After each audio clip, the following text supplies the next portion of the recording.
नमस्कार साथियों, मैं चौहान आपका स्वागत करता हूं फिर से अपने एक नई वीडियो में। जी, मैं आपको बताने जा रहा हूं कि देश में चीता आया है। कि ये तो आपको पता ही होगा। यदि नहीं पता तो किसी भी गोदी मीडिया चैनल को चला के देख लीजिए, आपको पता चल जाएगा कि देश में चीता आया है। अगर नहीं चलाना चाहते गोदी मीडिया चैनल तो एक बार इन वीडियो क्लिप को देखिए, आपको पता चल जाएगा। कीजिए बात आज भारत आए 8 चीतों की। इनमें से 3 को पीएम मोदी खुद एमपी के कूनो नेशनल पार्क में छोड़ेंगे और 70 साल बाद भारत में चीतों की वापसी हुई है। नामीबिया से देर रात ग्वालियर पहुंचे 8 चीते। स्पेशल कार्गो प्लेन से 8 चीते लाए गए भारत। थोड़ी देर खत्म हुआ दशकों का इंतजार। भारत के जंगल एक बार फिर सबसे बड़े शिकारी से गुलजार होंगे। अफ्रीकी तो 70 साल बाद भारतीय वन्य जीवन में एक बड़ा बदलाव होने वाला है। 8 चीते नामीबिया से भारत पहुंच चुके हैं और चल गया पता। आपको तो पता चल गया कि देश में चीता आया है, लेकिन उस चीते को अभी ये नहीं पता कि वो देश में आया है, हिंदुस्तान आया है या बीजेपी पार्टी में आया है। अभी चीता कंफ्यूज है, उसे थोड़ा समय लगेगा उसे ये जानने में कि वो देश में आया है, मध्य प्रदेश के कूनू नेशनल पार्क में आया है या बीजेपी पार्टी में आया है। पिछले 5-6 दिनों से हर न्यूज़ चैनल पे, हर गोदी मीडिया पे यही खबर चल रही है कि चीता आया है, चीता आया है, चीता आया है। 70 साल से था चीते का इंतजार। शेर लाया चीता। चीता आने से विपक्ष की नींद हराम। चीता आने से राजनीति में गर्माहट, ये खबरें चल रही हैं। एक भी गोदी मीडिया चैनल ये सवाल नहीं उठा रहा है कि चीता लाना के देश में जरूरी था। क्या प्रधानमंत्री को देश में चल रही समस्याओं को नज़रअंदाज करके अपने शौक पूरा करना जरूरी था? चीता आया है केवल प्रधानमंत्री को अपने शौक पूरा करने के लिए चीता लेके आए हैं। देश को दिखा रहे हैं कि उन्हें वन्य जीव प्राणियों से कितना प्यार है। प्रधानमंत्री खुद एक कैमरा जीवी प्रधानमंत्री हैं, खुद एक कैमरा जीवी इंसान है। वो चीता तो ले आए, लेकिन उन्हें शायद इस बात से अनजान है कि वो चीता खाएगा क्या। वो उन्हीं वन्य प्राणी जीवों को खाएगा, उस हिरण को खाएगा जो बिश्नोई समाज के लिए बहुत आदरणीय हैं। जिन हिरणों को बिश्नोई समाज की औरतें अपने बच्चों की तरह पालती हैं, वो चीता उन्हीं का शिकार करेगा। और अभी चल भी ये रहा कि हिरणों को हेर कर चीते के पास लाया जा रहा है ताकि चीता उनका शिकार कर सके। ये गलत है, बिल्कुल गलत है। अब आप बताइए, क्या ये चीता देश की महंगाई का समाधान कर सकता है? क्या यह चीता देश में बढ़ती बेरोजगारी का समाधान कर सकता है? क्या चीता लाना जरूरी था?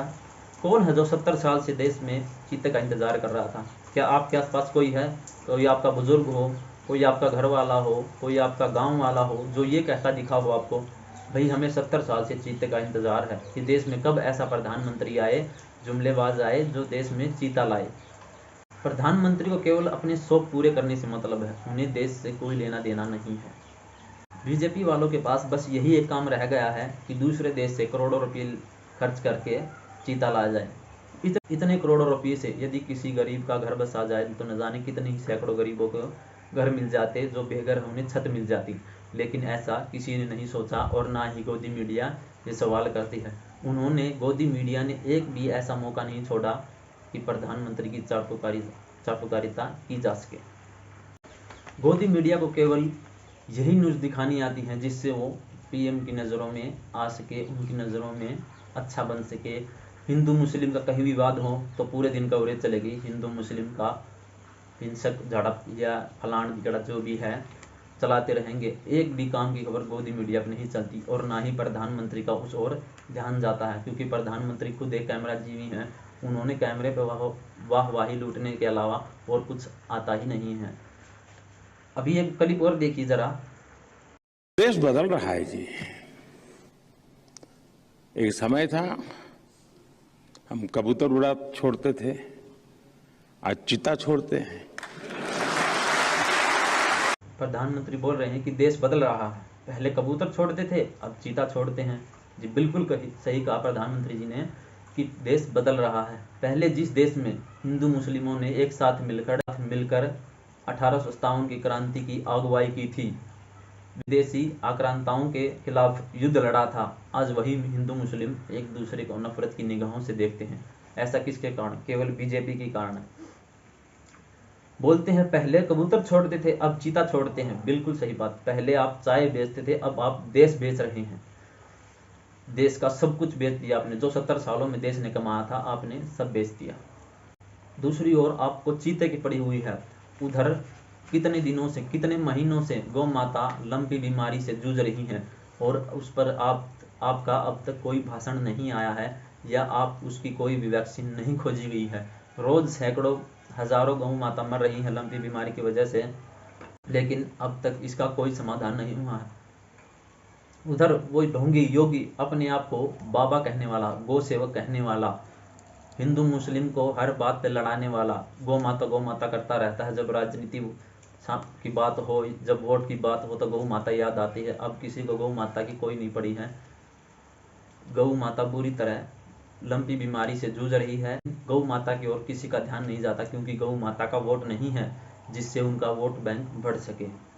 तो आप ये बात जरूर सोचिएगा, क्या देश की समस्याओं को नज़रअंदाज करके देश में चीता लाना सही था? देश की जो समस्याएं हैं, देश के जो आज हालात हैं, उनको नज़रअंदाज करके क्या देश में चीता लाना ज़रूरी था? आप बताइएगा, ज़रूर कमेंट में करिए, बताइएगा कि आपके आसपास क्या कोई ऐसा था जो 70 साल से चीते का इंतज़ार कर रहा था कि देश में कोई ऐसा प्रधानमंत्री आए जो देश में चीता लेके आए और चीते देश की हर समस्या का समाधान करे। बताइएगा ज़रूर कमेंट में। आज की वीडियो में केवल इतना ही। जय हिंद, जय भारत। यदि आपको हमारी वीडियो पसंद आई हो तो वीडियो को शेयर और लाइक जरूर कर देना और चैनल को सब्सक्राइब कर लेना ताकि हम आपके लिए और भी अच्छी वीडियो लेके आते रहें और आपको सच्चाई से रूबरू करवाते रहें। जय हिंद, जय भारत।